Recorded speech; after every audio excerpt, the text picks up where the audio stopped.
Mount Abu में बाबा के समय का क्लास चल रहा था। 5 जून 1967 पहले पेज के अंत में बात चल रही थी। भक्ति मार्ग में कह देते हैं भगवान ही सुख देता है, भगवान ही सुख देता है। अब भगवान को सुखदाता कहा जाता है या सुखदाता कहा जाता है? भगवान को तो सब कोई सुखदाता कहते हैं। फिर ऐसे क्यों कह देते हैं भगवान ही सुख देता है, भगवान ही सुख देता है?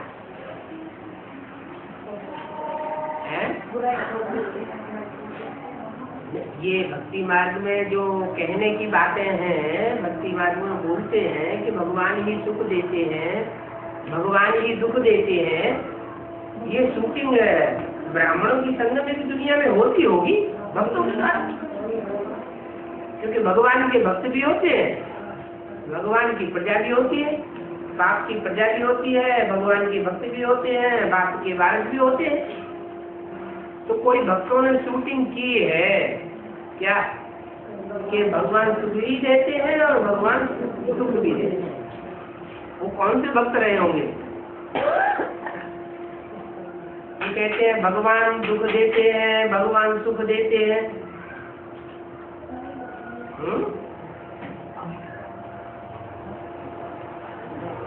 जो भगवान के प्रैक्टिकल रूप को पूरा नहीं पहचान पाते, अधूरा अधूरा पहचानते,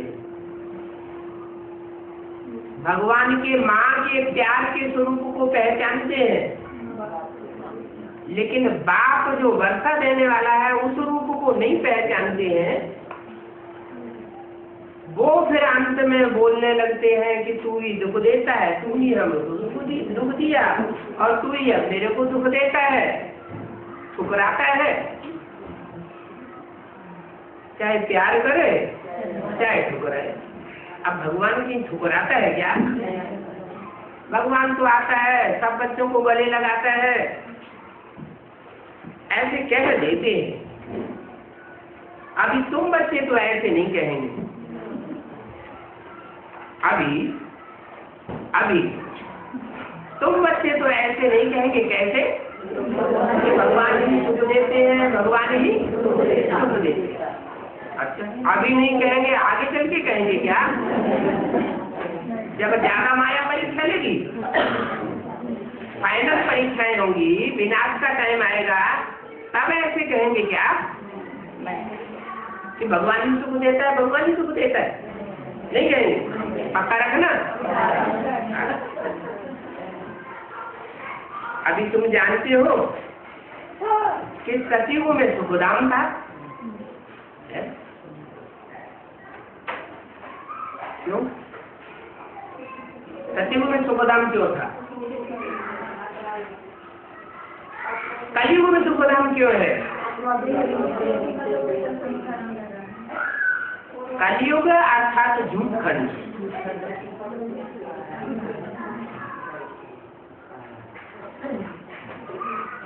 जैसे कोई उधार लेता है ना, उससे जब कोई मांगने जाता है कि हमारा उधार लिया है वापस तो दे दो, अच्छा कल दे देंगे। कल गए, अरे हमने कहा था ना कल दे देंगे, बातें बनाना शुरू।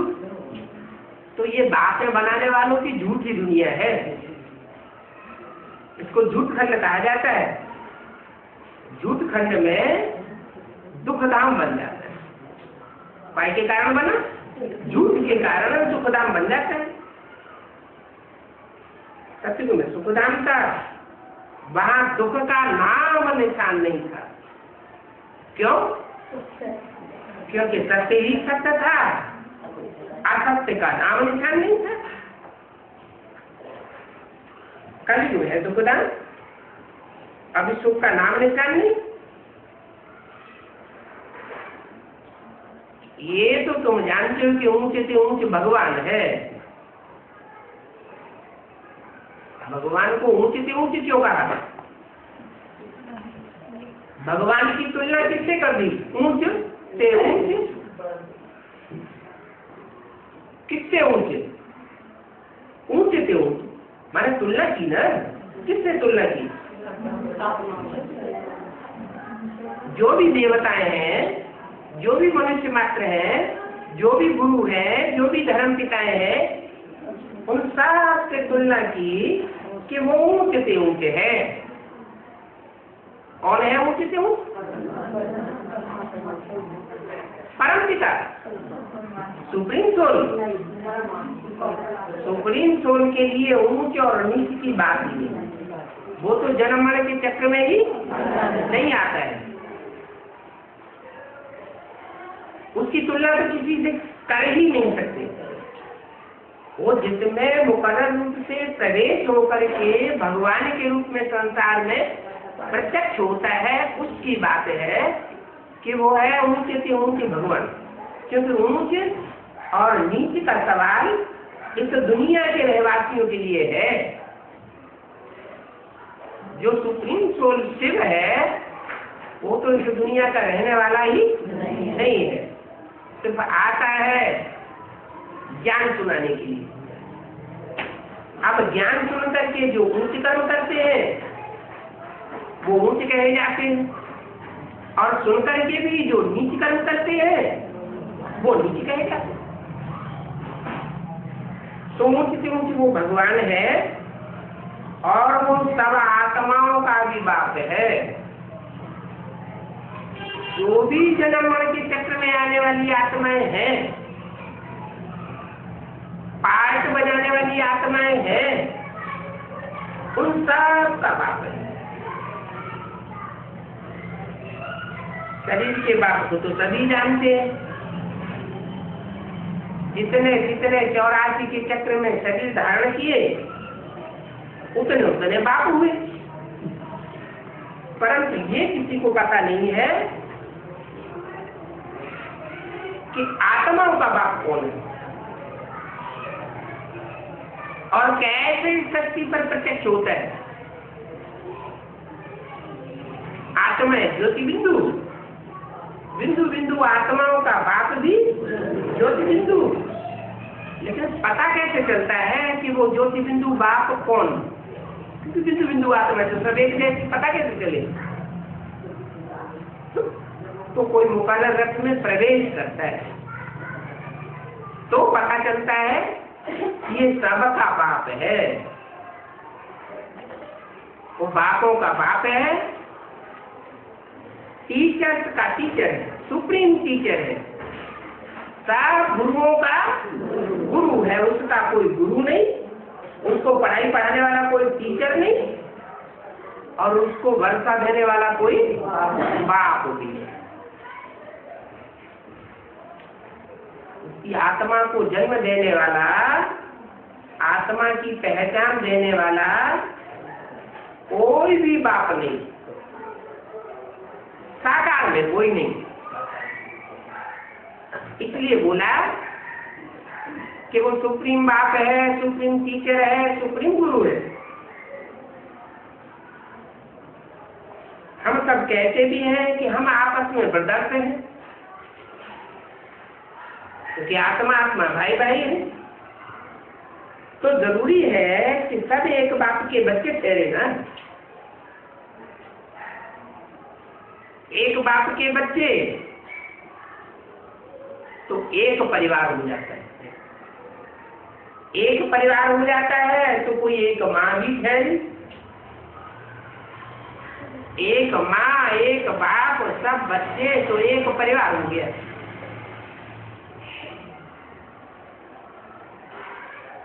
तो वो हम सबका बाबा भी है। तो जरूरी है कि सब बच्चे आपस में भाई भाई, बीच में कोई कोई कह देते हैं कि वो सर्वव्यापी है। सर्वव्यापी है तो सब बाप हो गए। सब कैसे बाप होंगे? एक बाप बाकी सब बच्चे। बाप कहते हैं मैं सर्वव्यापी नहीं हूँ, मैं तो एक व्यापी होकर के आता हूँ। भगत लोग क्या कह देते हैं, कर देते हैं, सर्वव्यापी कर देते हैं। ये शूटिंग कहाँ हुई? कैसे कैसे ब्राह्मण संगीत दुनिया में ये शूटिंग हुई या हो रही है? जिन्होंने भी अधूरी नॉलेज ली है, जिन्होंने बेसिक नॉलेज ली है, पूरी पढ़ाई नहीं पढ़ी है, भगवान तो बेसिक नॉलेज भी देता है, फिर उनकी पढ़ाई भी पढ़ाता है। तो जिन्होंने पूरी पढ़ाई नहीं पढ़ी है, वो ही अधूरी पढ़ाई पढ़ने वाले जो भक्त हैं, वो ऐसे कह देते हैं कि वो सर्वव्यापी है, मेरे में भी है, तेरे में भी है। वो दृष्टि से सृष्टि सुधारता है, मेरे में भी सुधारता है, तेरे में भी प्रवेश करके दृष्टि से सृष्टि सुधारता है। तुम भी दृष्टि से सृष्टि सुधार सकते हो, आओ संदली पे बैठो। हम भी दृष्टि से सृष्टि सुधार सकते हैं, आओ संदली पे बैठो। इतना ही नहीं, वो समझते हैं गीता का भगवान दादा लेकर आज कृष्ण उर्फ ब्रह्मा है, वो ही एक साकार भगवान है गीता का। इसके अलावा और कोई गीता का भगवान नहीं है। ये बात उनकी बुद्धि में बैठती तो है, फिर सर्वव्यापी क्यों कह देते हैं? कैसे वो शरीर छोड़ता है, ज्ञान सुनाने के लिए आता है, गीता ज्ञान देता है, गीता ज्ञान देने के बाद फिर उनका काम खराब हो जाता है। फिर नई दुनिया बनाने और पुरानी दुनिया का विनाश कराने का काम हमारा है। और मेगा प्रोग्राम और छपाओ बड़े बड़े पोस्टर, ऊपर शिव का चित्र और नीचे ब्रह्मा विष्णु शंकर का चित्र। कौन कौन ब्रह्मा विष्णु शंकर बनते हैं? दीदी दादी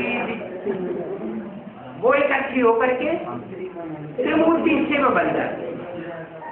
अरे बाप कहते हैं मैं तो एक ही मुकर्रर रथ में आता हूँ, आज में भी एक ही मुकर्रर रथ में था, मध्य में भी एक ही मुकर्रर रथ के द्वारा बाप के रूप में प्रत्यक्ष होता हूँ।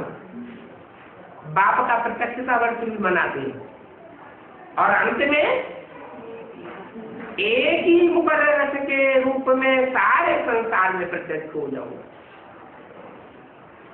5-6-67 की वाणी का दूसरा पेज कह देते हैं सर्वव्यापी है, तेरे में है, मेरे में है।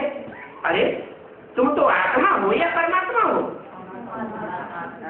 तुम अपन को परमात्मा कहते हो तो परम पाठधारी तुम हो, तुम हीरो पाठधारी हो। सारी सृष्टि में तुमने जो पाठ बजाया या जो बजाए रहे हो, वो हीरो पाठ तुम्हारा है।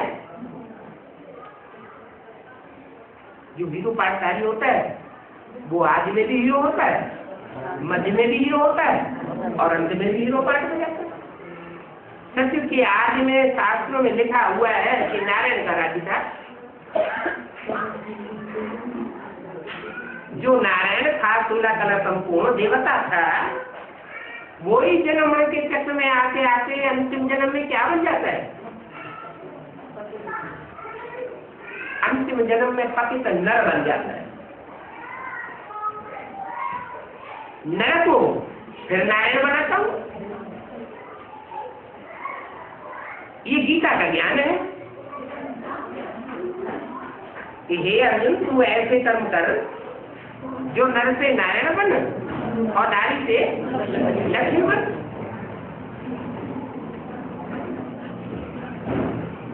तो जो नर से नारायण बनते हैं तो पहले जन्म में हीरो पाठधारी प्रत्यक्ष हो जाते हैं, मध्य में भी हीरो पाठधारी बनकर के उन्हें पाठ बजाया होगा और अंत में भी उसी नारायण में वो सुप्रीम सोल बाप प्रवेश करते हैं और प्रवेश करके उसको हीरो बनाते हैं। तो तुम सब तो हो आत्मा, मैं हूँ तुम्हारा बाप परम पिता परमात्मा। ये तुम्हारा शरीर है। फिर तीसरी चीज कैसे हो सकती है?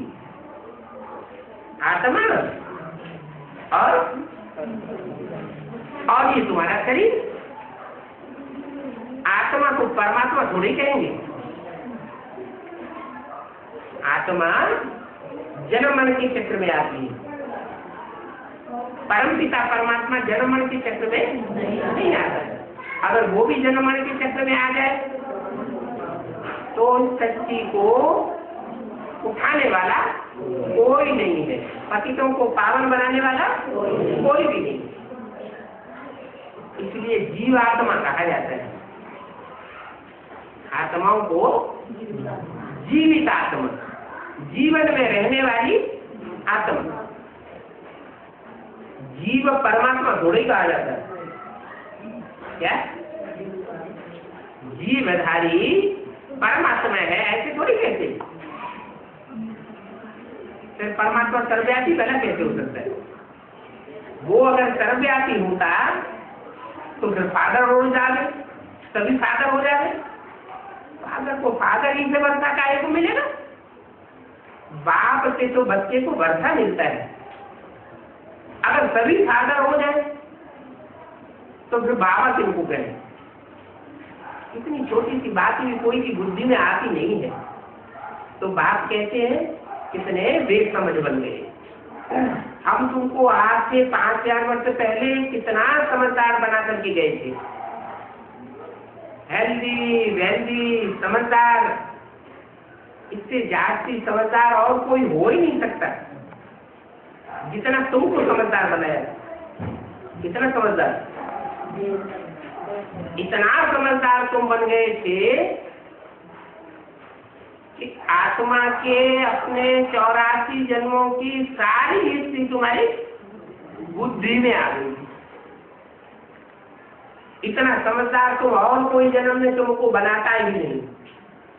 मैं ही आकर के तुमको इतना समझदार बनाता हूं। तो बाप कहते हैं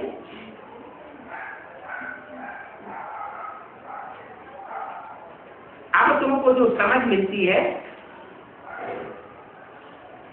अभी संगम युग में, वो समझ फिर वहां सतयुग में नहीं रहेगी। इसलिए अभी जितनी समझ धारण करना चाहो कर लो। वहां ये थोड़ी मालूम रहता है कि हम फिर गिरेंगे। या तुम्हें पता है कौन सी युग में गिरना होता है, कौन सी युग में चढ़ना होता है, कौन सी युग में धीमी गति से गिरते हैं, कौन सी युग में तेजी से गिरते हैं। अगर वहां सतयुग में ये पता हो कि हम गिरेंगे तो फिर सुख की सारी खुशी उड़ जाएगी। सुख की भावना ही नहीं आ रही, चिंता लग जाएगी। तुम जानते हो कि सतयुग में ये ज्ञान प्रायः लोप हो जाता है। प्रायः लोप का मतलब आत्मा जो है वो अपने स्वरूप में टिक जाती है। क्या आत्मिक स्थिति की शान पक्की हो जाती है। फिर कोई परेशान होता ही नहीं। परेशान कब होते हैं? जब यहाँ आत्मिक स्थिति की शान में नहीं रहते, भूल जाते हैं तो परेशान होते हैं, दुखी होते हैं, अशांत होते हैं। और वहां तो आत्मिक स्थिति पक्की हो जाती है। कब तक के लिए? 2500 साल के लिए पक्की हो जाती है। माना 2500 साल तक कोई भी आत्मा परेशान, दुखी, अशांत नहीं होती। तो ये बात तुम्हारी बुद्धि में अभी है। तो सतयुग में ये बातें उड़ जाती हैं। ब्राह्मण या अधिकारी रहते हैं ये ज्ञान लेने के लिए। जो अभी ब्राह्मण बन रहे हैं वो अधिकारी है। ब्राह्मण नहीं बन रहे हैं, ब्राह्मण बना क्या है? जो ब्रह्मा का आचरण करे सो ब्राह्मण। ब्रह्मा के आचरण को धारण न करे तो ब्राह्मण नहीं। जो ब्रह्मा के मुख से निकले सो बात माने तो ब्रह्म, और ब्रह्मा के मुख से निकली हुई बात न माने तो ब्रह्मा मुखवंशावली ब्राह्मण ही नहीं। तो जो ब्राह्मण होते हैं वो ही इस ज्ञान के अधिकारी होते हैं। ब्रह्मा का आचरण है पवित्र रहो और पवित्र बनाओ। ज्ञान का तंत्र भी है, योगी बनो पवित्र बनो। तो जो पवित्र नहीं रहते उनकी बुद्धि में से ये ज्ञान उड़ जाता है। प्रैक्टिकल ज्ञान है, ऐसे नहीं सिर्फ सुनने सुनाने का है। जो भी ज्ञान में चलने वाले हैं वो प्रैक्टिकल अनुभव करते हैं कि अनेक प्रकार में कब माया नीचे गिरा देती है तो बुद्धि में से सारा ज्ञान उड़ जाता है। नहीं तो ज्ञान बुद्धि में रहता है। बाबा भी बताते हैं शेरनी का दूध सोने के बर्तन में ठहरेगा। तो ये सोने का पात्र बुद्धि जब तक रहती है, माने पवित्र बुद्धि, सच्ची बुद्धि रहती है। सोना माने क्या? सच्चाई। तब तक ज्ञान बुद्धि में ठहरता है। और बुद्धि सोने की न रहे मिट्टी की बन जाए, मिट्टी रूपी देह अभिमान में आ जाए तो देह मान में आने से काम, क्रोध, लोभ, मोह, अहिंसा 5 विकार आते हैं और आत्मा नीचे गिर जाती है। आत्मा जब नीचे गिरती है तो ज्ञान में अंदर भूल जाता है।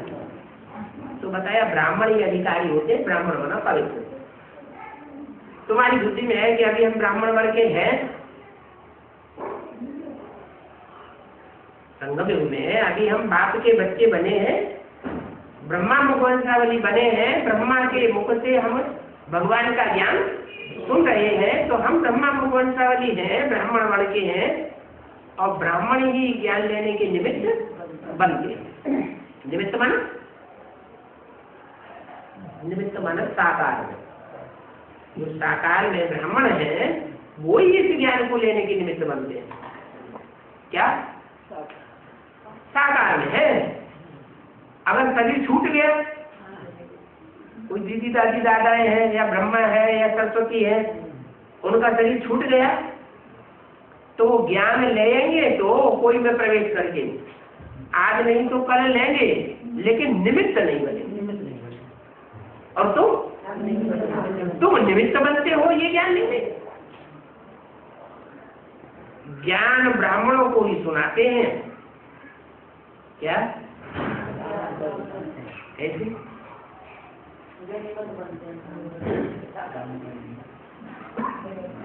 ब्रह्मा के तन से जो सुनाया वो सच्चाई नहीं थी।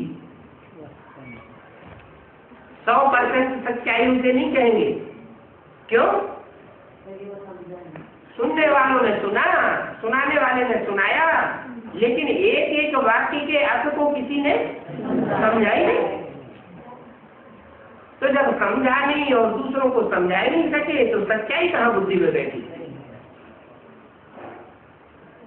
इसलिए बोला कि ज्ञान हम ब्राह्मणों को ही आके सुनाता हूं, शूद्रों को नहीं सुनाता। माना यज्ञ के आज में सब थे शूद्र। 1936 से पहले, 45 से पहले सब क्या थे? शूद्र। दादा देवराज ब्रह्मा और कृष्ण की सोल के द्वारा माँ के रूप में पाठ बजाया, बेसिक नॉलेज दी, तो सब शूद्र से क्या हुए? ब्राह्मण। नंबरवार ब्राह्मण हुए कि सब एक जैसे ब्राह्मण बनते, नंबरवार ब्राह्मण बने। तो ब्राह्मण होते हैं, बनते हैं, उन्हीं की बुद्धि में ये ज्ञान बैठ है। ब्राह्मण को ही ज्ञान सुनाते हैं, ब्राह्मण फिर सबको सुनाते हैं। जो पवित्र ब्राह्मण बनते हैं वो फिर सारी दुनिया को ये ज्ञान सुनाते हैं। गायन भी है कि भगवान ने आकर के स्वर्ग की स्थापना की। भगवान आवेगा तो क्या करेगा? स्वर्ग स्थापन करके जाएगा या बीच में ही छोड़ के चले जाएगा?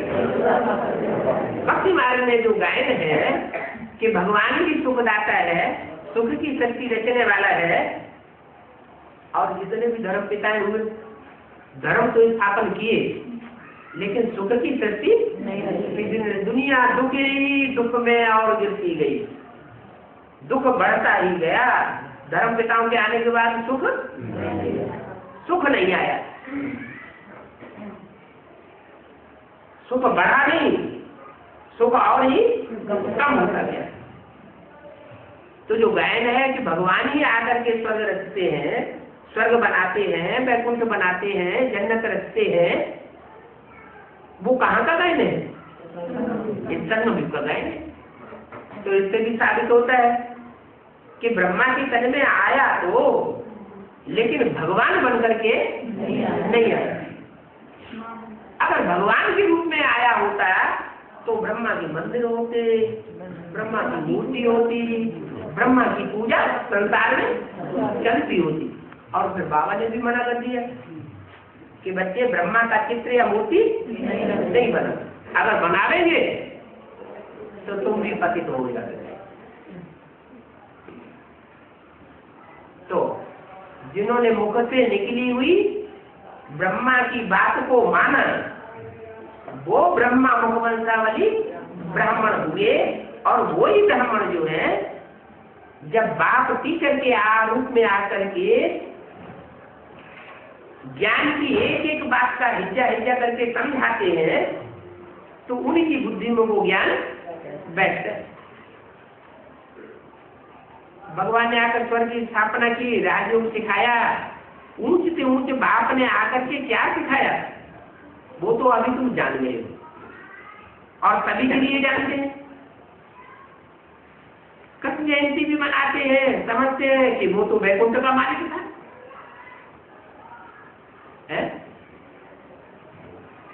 जयंती मनाई जाती है तो साकार की मनाई जाती है या निराकार की मनाई जाती है?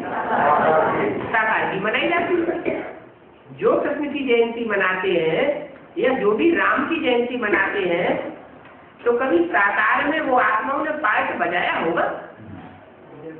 कृष्ण की जयंती मनाते हैं द्वापर में, तो जरूर द्वापर युग की शूटिंग हुई होगी। है ना, कोई नाटक होता है उसकी रिहर्सल होती है, शूटिंग होती है। तो शूटिंग पीरियड में जब द्वापर युग की शूटिंग हो रही थी उस समय कृष्ण की आत्मा ब्राह्मण बच्चों के बीच में प्रत्यक्ष होती है और उसकी जयंती माना जन्म होता है। कहाँ जन्म होता है? जेल में जन्म होता है। जिस दिन जन्म होता है उस दिन जन्माष्टमी मनाते हैं। क्या? जन्माष्टमी मनाते हैं। कैसे? उस दिन वो जेल से छुटकारा मिला, स्वतंत्र हुआ, कंस की जेल से स्वतंत्र हुआ। स्वतंत्र हुआ, अरे बच्चा पेट में होता है तो बंधा हुआ है, पेट से बाहर निकलता है तो स्वतंत्र हो जाता है। ऐसे ही वो कृष्ण की आत्मा जो बंधी हुई थी वो बाहर स्वतंत्र हुई, कंस की जेल से भी स्वतंत्र हुई। वो टाइम निश्चित हो जाता है शूटिंग पीरियड में। भक्ति मार्ग में 15 अगस्त मनाते हैं। वो स्वतंत्रता दिवस 15 अगस्त को किस यादगार में मनाते हैं? नहीं, भारतवासी समझते हैं कि 15 अगस्त को स्वतंत्रता मिली थी इसलिए स्वतंत्रता मनाते हैं। 15 अगस्त को स्वतंत्रता मिली थी, ऐसा क्यों? क्योंकि 15 अगस्त को कृष्ण की सोल शूटिंग पीरियड में ब्राह्मणों की संगम की दुनिया में कंस की जेल से स्वतंत्र हुई थी, इसलिए मनाते हैं। वो स्वतंत्रता वर्ष भी होता है, स्वतंत्रता वो दिन जो है स्वतंत्रता दिवस भी होता है, और जन्माष्टमी भी होती है। वो एक ही वर्ष में निभा हुआ है,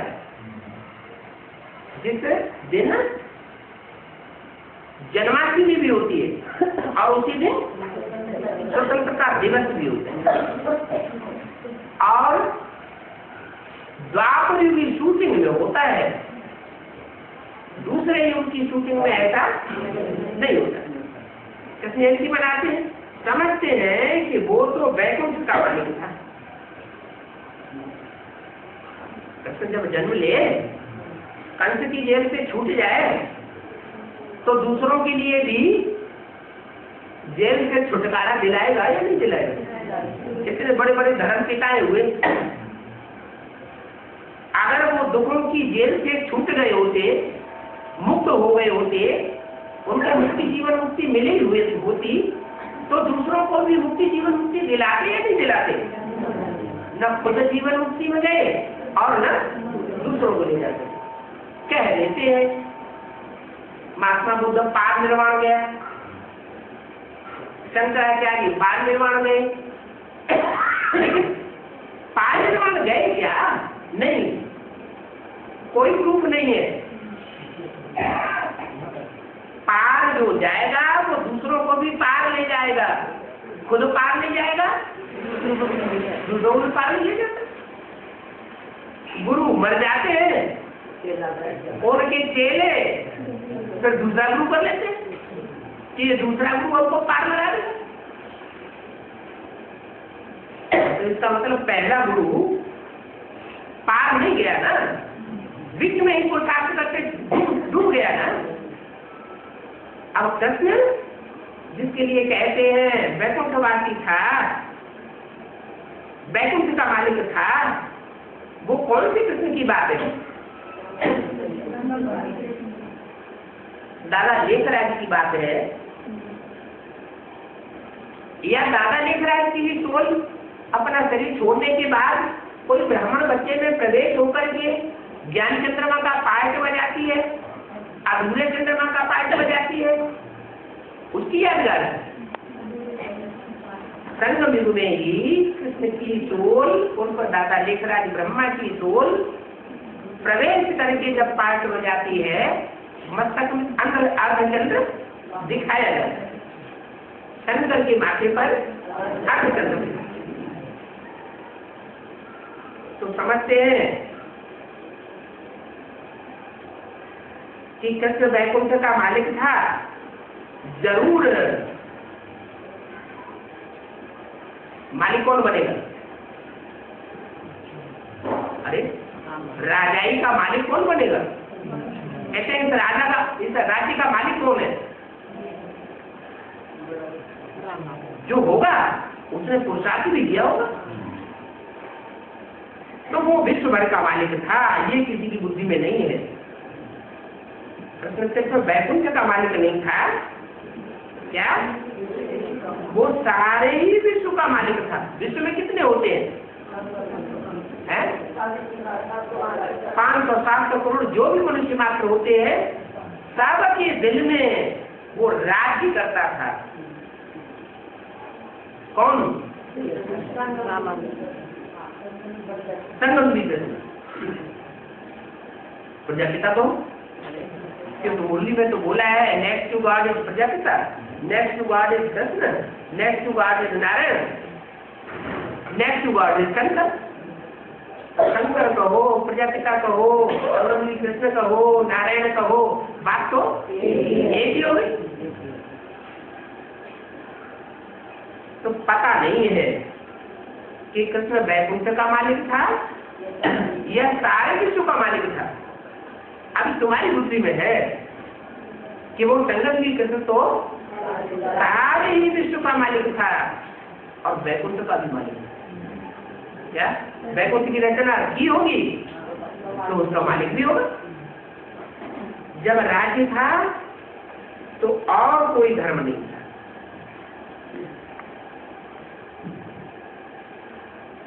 एक ही धर्म, एक ही राज्य, एक ही राजा, एक ही भाषा, एक ही मत, एक ही कुल, उनका सारे विश्व पर राज्य था। क्या? किसका? कृष्ण का सारे विश्व पर राज्य था और गंगा के किनारे था। अरे अब तो नई बात कहती।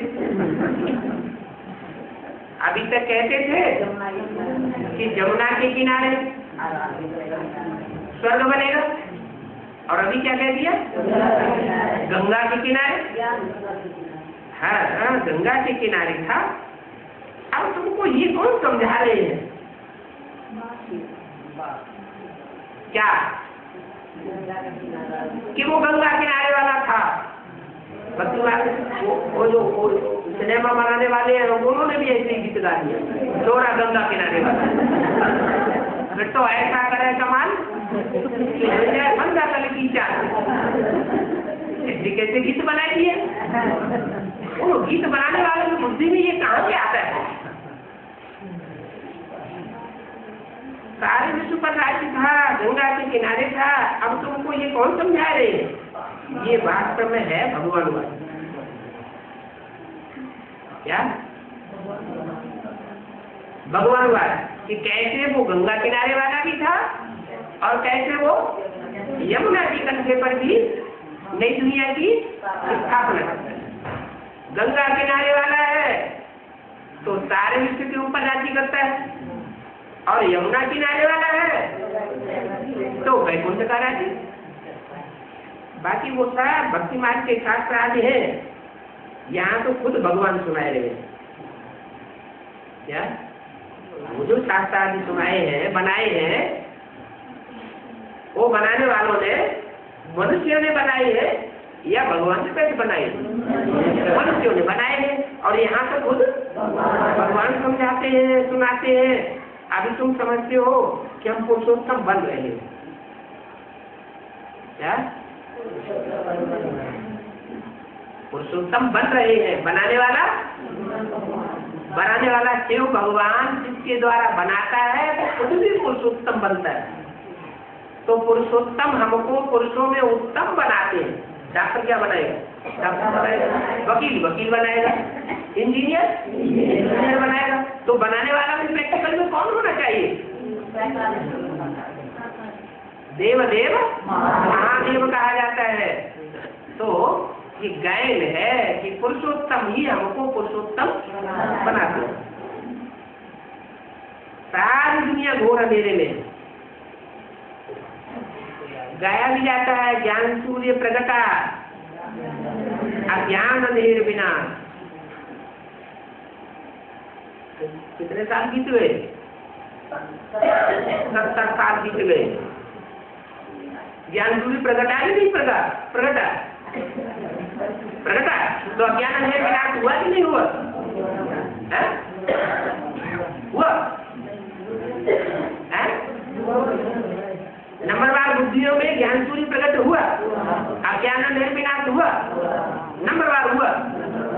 माना नंबरवार आदि नित्य अनित्य बुद्धि भी बनते रहते हैं। अगर पूरा ही प्रकट हो जाए तो कभी भी आत्मा दुखी नहीं महसूस करेगी। कभी दुखी, कभी दुखी, कभी उमंग उत्साह और कभी चेहरा लटक जाता है। माया बायलोरा डाल देती है।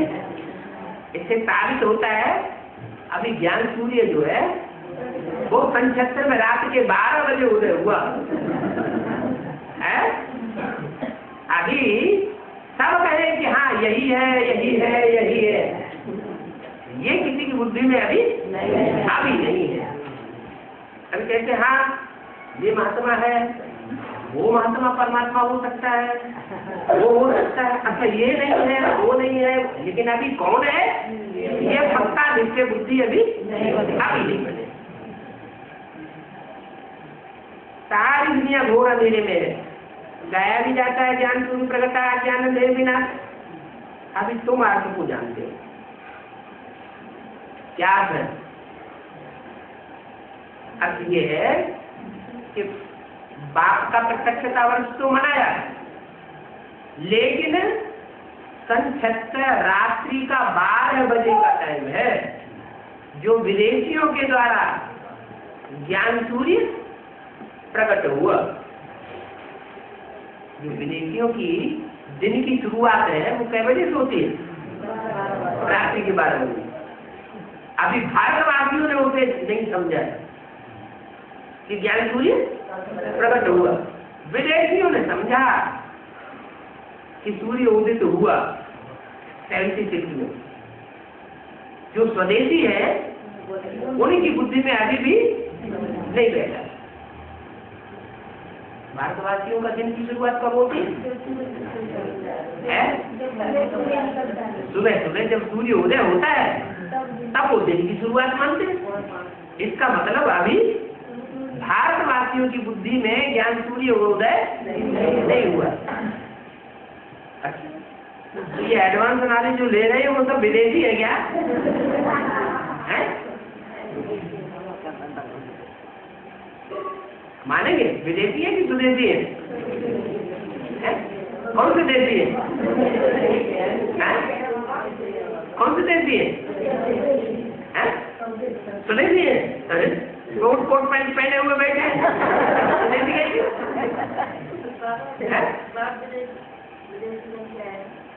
वो तो ठीक है, बाप तो विदेशी बन के आया है तो नहीं विदेशी है। बाप बहुत कह रहा है ऐसा मैं विदेशी बन के आया हूँ, माना है विदेशी नहीं, लेकिन बच्चों को उठाने के लिए विदेशी बन के आया। बाप तो बच्चों को उठाने के लिए विदेशी बन के आया, बाकी है तो नहीं, लेकिन बाप विदेशी बन के आया है। इससे साबित होता है जिनको उठाना है वो कौन से देश के है? विदेशी है। अच्छा तो मुंह नहीं लटका लेना है क्या? हम विदेशी हो गए। आत्मा विदेशी होती है या शरीर विदेशी होता है? आत्मा स्वदेशी विदेशी होती है। कोई आत्मा ऐसी होती है जो 84 जन्म विदेश में ही लेता है। आत्मा कभी देश में जन्म लेती है, कभी दूसरे देश में, कभी तीसरे देश में। आत्मा स्वदेशी विदेशी नहीं होती है। आत्मा तो सब परम धामवासी है। क्या? परम धामवासी। आत्मा को स्वदेशी विदेशी नहीं कहेंगे। किसको कहेंगे? शरीर को कहेंगे कि अरे ये गोरा है, लंबा चौड़ा है? ये उस देश का है। ऐसे है ना? ये नाटा है, काला है, ये अफ्रीकन है। ऐसे कहते हैं ना? ये गोल मोड़े वाला है, हट्टा कट्टा है, गोरा है, ये बौद्ध है। चीन, जापान, तिब्बत देश का शरीर को कहते हैं ना? तो शरीर विदेशी होता है। लेकिन यहाँ तो विदेशी शरीर वाले कोई नहीं है। कोई है विदेशी शरीर वाले? यहाँ तो ऐसे विदेशी शरीर वाले कोई नहीं है। लेकिन स्वभाव संस्कार की बात बताई कि आखिरी जन्म में आकर के विदेशियों का प्रभाव पड़ जाता है। तो विदेशियों का प्रभाव से प्रभावित हो गए, माने उनकी प्रजा हो गई। ऐसे विदेशी बच्चों को फिर बाप आकर के स्वदेशी बनाते। ये बात जरूर है कि जो अच्छे अच्छे हैंड्स होते हैं वो विदेशों में भेजे जाते हैं। क्या भारत में भी आजकल ज्यादा पढ़े लिखे लोग हैं जो अच्छी अच्छी पढ़ाई पढ़ते हैं, फर्स्ट क्लास पास होते हैं, फर्स्ट क्लास एग्जाम पास करते हैं, वो कहाँ चले जाते हैं? विदेश में चले जाते हैं। तो यहाँ ऐसे ही है कि जो अच्छे अच्छे विदेश जो अच्छे अच्छे बच्चे थे वो सब आखिरी जन्म में आकर के विदेशी भाव स्वभाव संस्कार वाले बन जाते।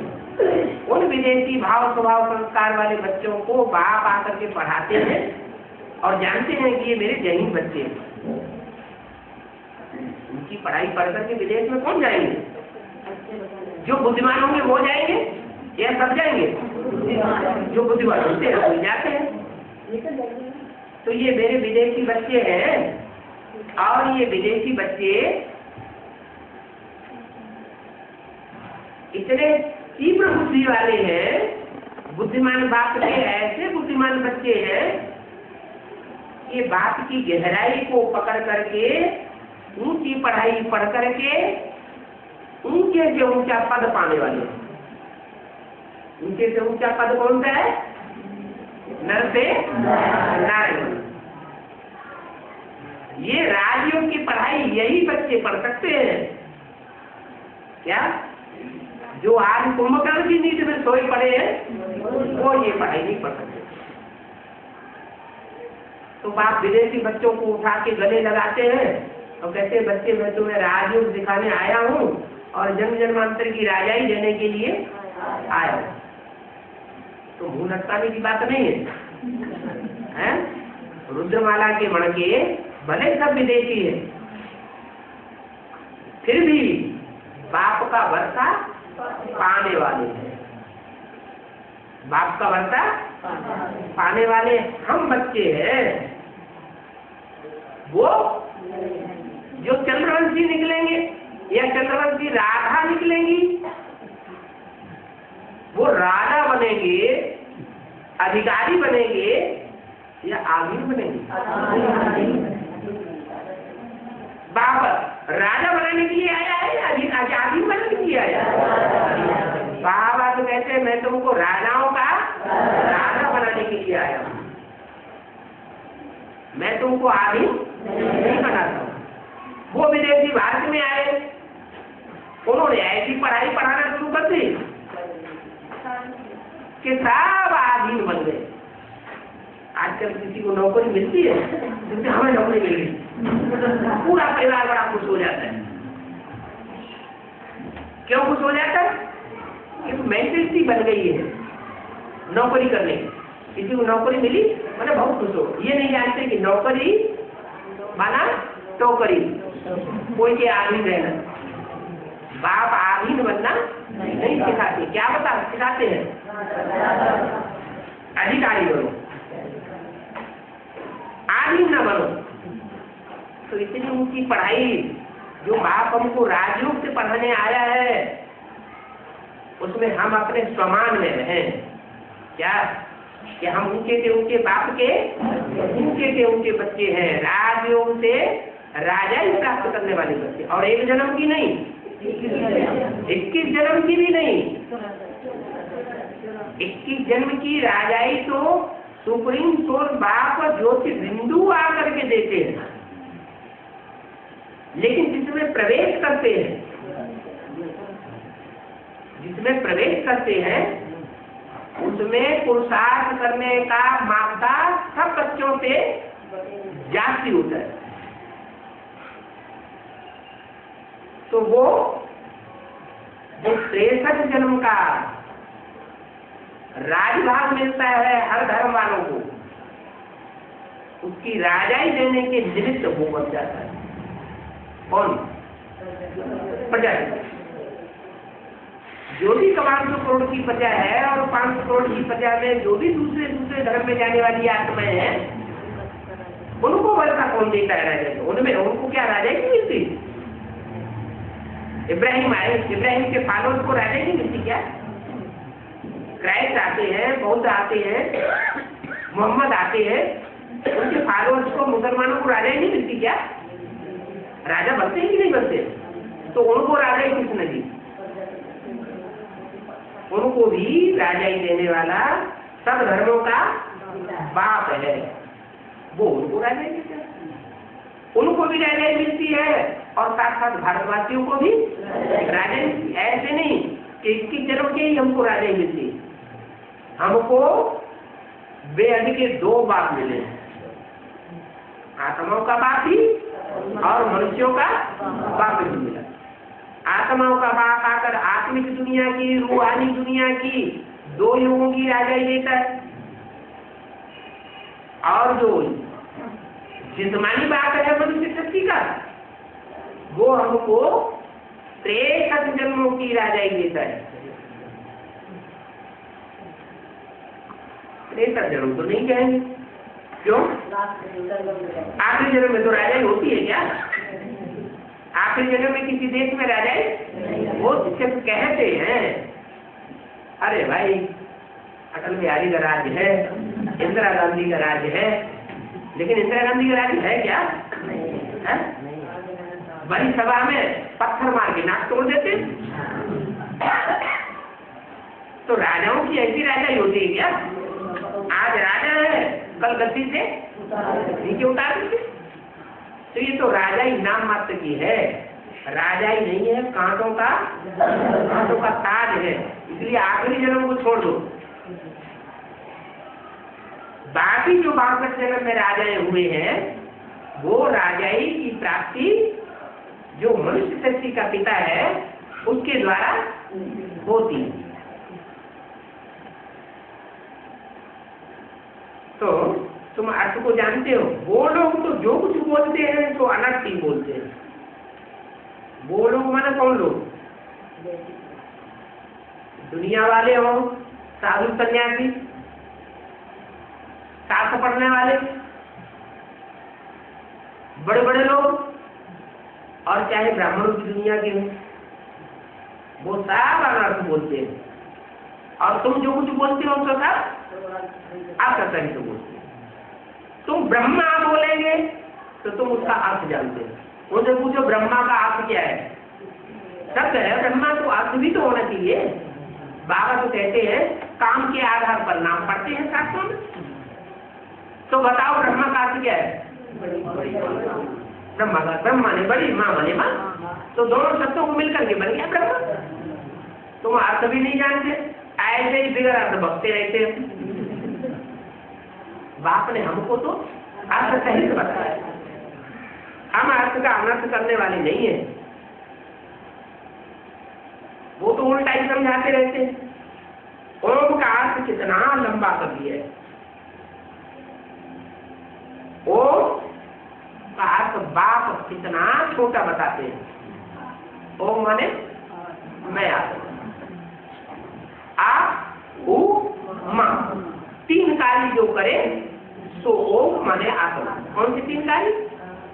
अपने लिए अनेक जन्मों की सुख की स्थापना करे, दिव्यों की स्थापना करे, शक्तियों की स्थापना करे। वो हुई ब्रह्मा के रूप में कार्य करने वाली मन रूपी शक्ति। मन के संकल्पों से शक्ति रची। तो हर आत्मा ये ब्रह्मा का कार्य करती है। हर आत्मा जो पुरानापन है आत्मा में भरा हुआ, पुराने स्वभाव, पुराने संस्कार, पुराने दुर्गुण, पुरानी अशक्तियां, कमजोरियां, उनका नाश भी करती है। तो हर आत्मा शंकर के रूप में भी। शंकर माने तीसरा नेत्र, ज्ञान नेत्र। कहते हैं ज्ञान नेत्र खुला तो क्या हुआ? विनाश हो गया। काय का विनाश? स्वर्ग का विनाश हो गया। स्वर्ग का विनाश थोड़े हुआ। जो भी पुरानापन था, जो भी अनर्थ था, जो भी दुख था, अशांति थी, पापी थे, पापाचारी थे, उन पापों का अंत हो गया। पापों का हरण कर लेता है। तो कहते हैं हर हर। बम बम भी जुड़ा हुआ क्योंकि जब वो आता है तभी बम बनते हैं। क्या इन 100 वर्षों के अंदर ही बम नाम की शुरुआत होती है। उससे पहले कोई जानता भी नहीं था एटम बम क्या चीज है। 1936 से पहले किसी की बुद्धि में एटम बम नाम का निशान भी नहीं था। जब आते हैं तो ये तीन कार्यकर्ता सुप्रीम सोल बाप के भी होते हैं और हमारी आत्मा के भी ये तीन कार्यकर्ता है। आत्मा के भी ये तीन कार्य, स्थापना, पालना और विनाश। तो ओम का अर्थ ये है मैं आत्मा, स्थापना, पालना और विनाश करने वाली ज्योति बिंदु आत्मा, स्टार, अति सूक्ष्म। तो ओम का अर्थ अहम आत्मा और ये मेरा शरीर। क्या? ये मेरा शरीर और मैं मेरा मेरा माने किसका? आत्मा। आत्मा परम धाम की रहने वाली है। क्या? आत्मा परम धाम की रहने वाली है और शरीर परम धाम का रहने वाला नहीं है। शरीर इसी धाम का रहने वाला है। 5 तत्वों की जो दुनिया है, एक तो दुनिया का है शरीर, वो दूर देश से आती है आत्मा, उसको निराकारी दुनिया कहा जाता है। आत्मा जहाँ से आती है सृष्टि में, उसको निराकारी दुनिया कहते हैं। तुमको ये बुद्धि में है, क्या कहा? तुमको ये बुद्धि में है कि हम कहाँ के रहने वाले हैं? परम धाम के रहने वाले। पूर्व ब्राह्मणों की ये बुद्धि में नहीं है क्या कि हम परम धाम के रहने वाले? उनकी बुद्धि में नहीं है। उन्हें पढ़ाई नहीं पढ़ाते कि सूरज चांद सितारों की दुनिया से पार परम धाम है, वहां से हम आत्माएं आती है, वो नहीं पढ़ाते।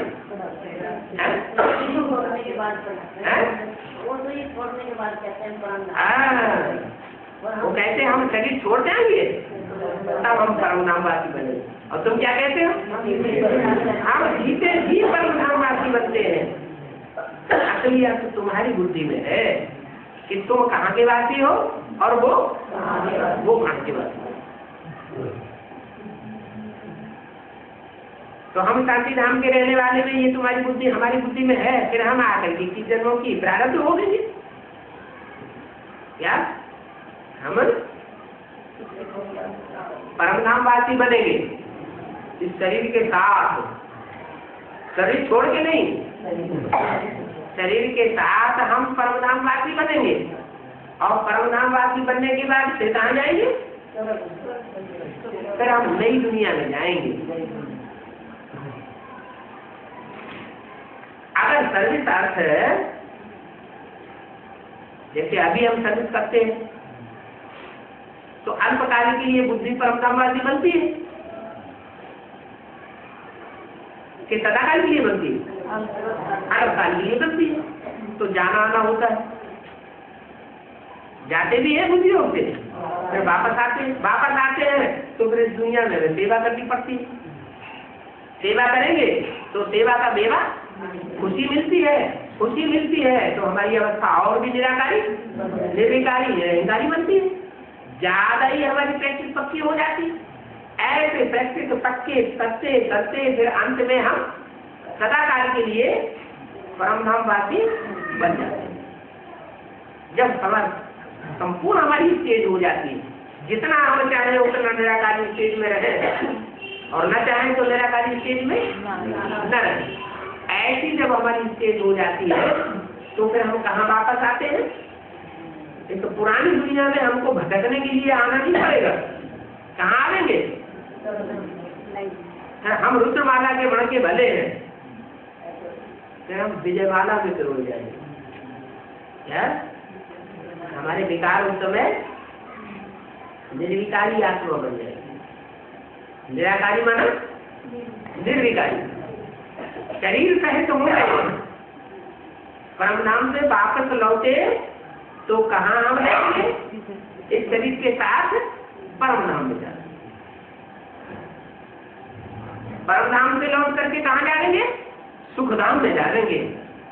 फिर इस पुरानी दुनिया में नहीं जाएंगे।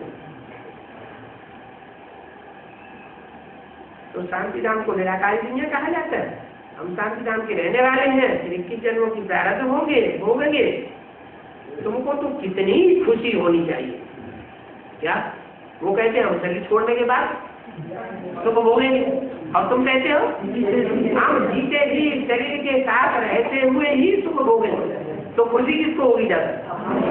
हमको ज्यादा खुशी होगी। अरे मरने की कोई तो खुशी होती है क्या? तुमको तो कितनी खुशी होनी चाहिए, थैया अंदर में होनी चाहिए। डांस करते हैं ना, डांस सिखाने वाले क्या करते हैं, ठक ठक थैया थैया, तो कितने खुश होते हैं। तो तुम्हारे अंदर ये थैया थैया चलनी चाहिए। वेद का बाप आया हुआ है, वो हमको पढ़ाए रहे हैं। क्या सबसे बड़ी खुशी कौन सी, कि और किसी जन्म में तो वेद का बाप आया ही नहीं, और इस जन्म में आया, और आया भी तो 500-700 करोड़ की दुनिया के बीच में किसको पढ़ाया जाए, हम बच्चों को पढ़ाया जाए, और किसी को नहीं पढ़ाता। हम बच्चों को पढ़ा रहे हैं। वो ज्ञान का सागर है, पढ़ाने वाला कौन है, ज्ञान की नदी नहीं है। और ब्राह्मणों को कौन पढ़ाता है, उनको तो नदियां पढ़ाती हैं। ज्यादा से ज्यादा कोई सरोवर पढ़ा रहा होगा, कोई ज्ञान का सरोवर होगा, पानी रुका रहता है ना उसका, वो पढ़ा रहा होगा। कोई टुप्पा टुप्पी पढ़ाए रहा होगा, उनको पढ़ाने वाला कोई द्रौपदी कुंड होगा, द्रौपदी कुंड का भी पानी तो रुका हुआ रहता है। कोई धुआं होगा, कोई बावड़ी होगा, लेकिन हमको तो सागर पढ़ाया रहा है, जहाँ सारी नदियां जाकर के सागर में मिल जाती हैं। वो ज्ञान का सागर शक्ति की आदि मध्य अंत को जानने वाला है। बाप को याद करते हैं तो जरूर हमारी बुद्धि में बैठना चाहिए कि कभी इस सृष्टि पर आया होगा। एक धर्म वाले याद नहीं करते हैं, सब धर्म वाले गॉड फादर को याद करते हैं। इससे क्या साबित होता है कि जरूर इस सृष्टि पर आया था, तो याद करते हैं, जरूर बाप आए। और जयंती भी मनाते हैं। क्या हम बाप की जयंती भी मनाते हैं। ये भी तुम बच्चे जानते हो, ये जो शिव जयंती मनाई जाती है, महाशिवरात्रि मनाई जाती है, ब्राह्मणों में जयंती मनाते हैं, और दुनिया में महाशिवरात्रि मनाते हैं। तो ये जो जयंती मनाते हैं, इससे भी साबित होता है कि ब्राह्मण जो 70वीं शिव जयंती मनाते हैं, इससे क्या साबित हुआ कि 70 साल पहले भी आया था, ज्ञान का बीज बोया था। जब बीज बोया जाता है ना, शक्ति पैदा इसके लिए, तो गुप्त बोया जाता है या किसी को पता चलता है, गुप्त बोया। तो 70 साल पहले वो ज्ञान का बीज बो करके गया। तुम ये साबित कर सकते हो, इसलिए हम शिव जयंती मनाते हैं। नहीं तो भक्ति मार्ग में तो महाशिवरात्रि मनाते हैं, जयंती का मनाते हैं, और हम शिव जयंती मनाते हैं। माना 70 साल पहले आया था, लेकिन प्रत्यक्ष नहीं हुआ, कोई तन में आया। और अभी तो विदेशियों के लिए प्रत्यक्ष है, और भारतवासियों के लिए भी प्रत्यक्ष होने वाला है। अभी शक्ति शिव जयंती हम मनाएंगे। वो तथाकथित ब्राह्मण तो शिव जयंती मनाते हैं, तो भक्ति मार्ग वालों की देखा तुम मनाते हैं कि इस दिन शिवरात्रि है, या उन्हें असली पता है किस दिन शिवरात्रि है। वो भक्ति मार्ग वालों की देखा तुम जो मनाते हैं, तो ये थोड़ी पता है कि प्रजापिता के अंदर कब आया। बाबत बेटे मैं जब आता हूँ तो किसी को पता ही नहीं पड़ता। अरे गर्भ में आत्मा प्रवेश करती है तो तिथि तारीख का पता पड़ता है क्या? पता ही नहीं पड़ता। तो वो भी तो आत्मा है ना, सुन वो कब आया ये किसी को पता ही नहीं। ऐसे झूठी शिव जयंती मनाते रहते हैं कि 70वीं शिव जयंती आज है।